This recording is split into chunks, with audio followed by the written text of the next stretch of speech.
Estamos de volta com o programa Café com Direito.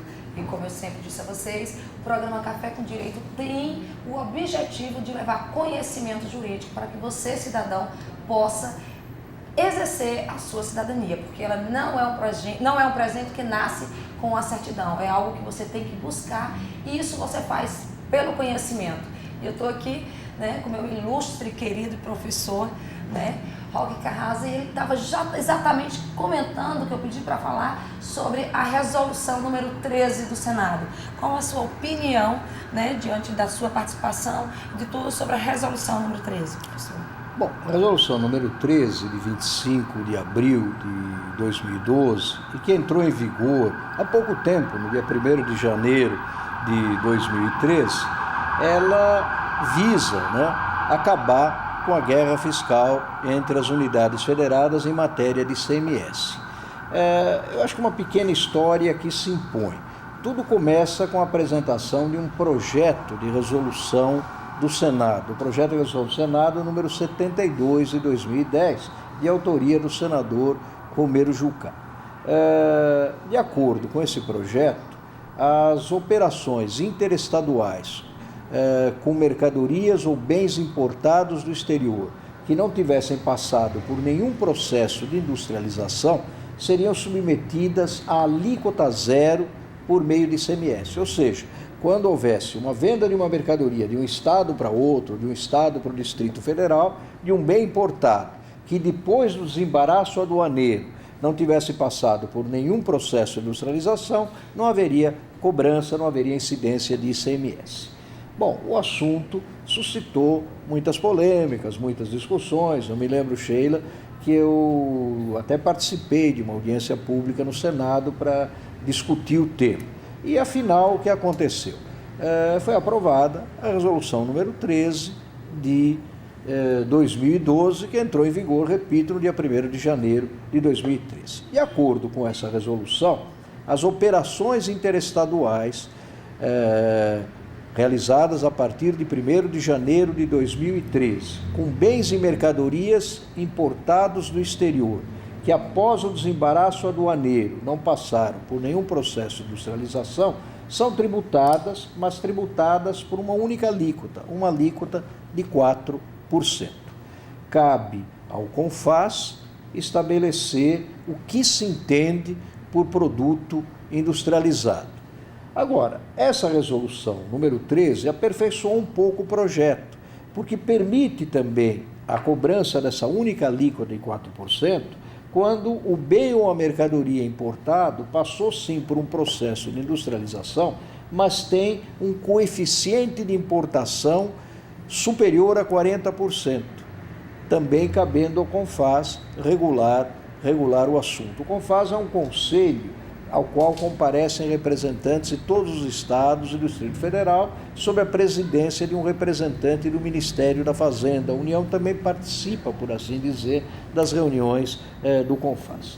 Bom, a regra, veja que o assunto é complicado, tem exceções.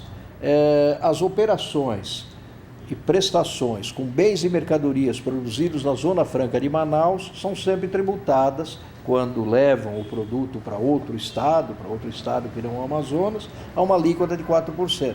O mesmo podemos dizer das operações com gás natural importado do exterior. E vejam que interessante, também com as operações com bens e mercadorias, operações interestaduais, com bens e mercadorias, que passam por processo de industrialização, mas que não têm similar nacional, cabendo ao CAMEX listar quais são esses bens e mercadorias que não têm similar nacional.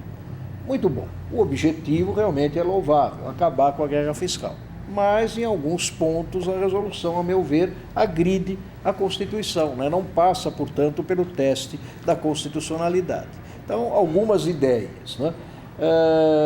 Vejam que a resolução delega a outros órgãos que não o Senado a tarefa de estabelecer o que é processo de industrialização, de estabelecer critérios para fixação do conteúdo de importação. A mesma resolução delega ao CAMEX a competência para listar quais são os produtos industrializados que vêm do exterior e que não têm similar nacional. Isso briga com uma regra elementar do direito, a regra pela qual não se pode delegar o que se recebeu por delegação. Isso é atribuição própria do Senado da República. Ele não podia ter delegado a outros órgãos, no caso, ao CONFAS e ao CAMEX. Um outro ponto, né? O ICMS, como você sabe, deve obedecer ao princípio da seletividade. As alíquotas do ICMS, inclusive nas operações e prestações interestaduais, devem ser seletivas em função da essencialidade dos bens, das mercadorias e dos serviços. Eu até exemplifico. Operações com óculos, por exemplo, que são produtos essenciais, devem ser menos tributadas por meio de ICMS do que operações com armas de fogo, com cartas de jogo, com bebidas alcoólicas, com produtos supérfluos, produtos suntuários, produtos voluptuários. É assim que se atende ao primado da seletividade em matéria de ICMS. Ora, na medida em que a resolução do Senado manda tributar de maneira diferente produtos, dependendo da sua origem ou procedência, ela não atende ao princípio da seletividade.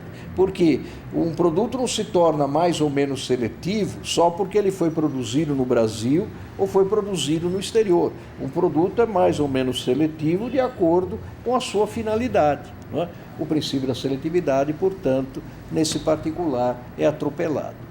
E há outras cincas, né? Há pouco até conversávamos durante o intervalo, essa resolução, não é? Acaba sambarcando uma tarefa que não é do Senado, é do Congresso Nacional como um todo. Acabar com a guerra fiscal é função da lei complementar. Qual é a diferença? Né? Tanto faz? Não, juridicamente não. A resolução do Senado brota da vontade apenas dos representantes dos estados, os senadores da República, né? Por isso mesmo, resolução do Senado.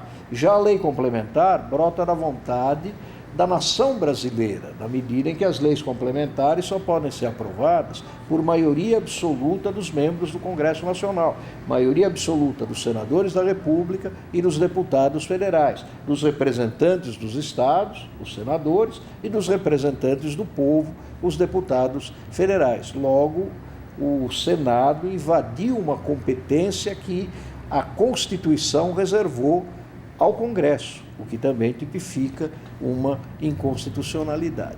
E há outras cincas, há outros problemas, né, que acredito serão a seu tempo detectados. Tanto que, acho que isso já foi noticiado nos jornais, há muitas ações de inconstitucionalidade, ações diretas de inconstitucionalidade, tramitando no Supremo a respeito, que acredito vai acabar acolhendo, se não todos, certamente alguns desses argumentos. Então, há muitas correções a serem feitas, embora o propósito da resolução seja louvável.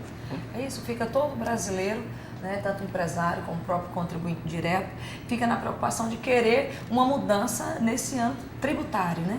Então a gente vai deixar para o último bloco exatamente essa tão sonhada, né, reforma tributária que o brasileiro aguarda e espera há muito tempo. Já já a gente retorna no programa Café com Direito.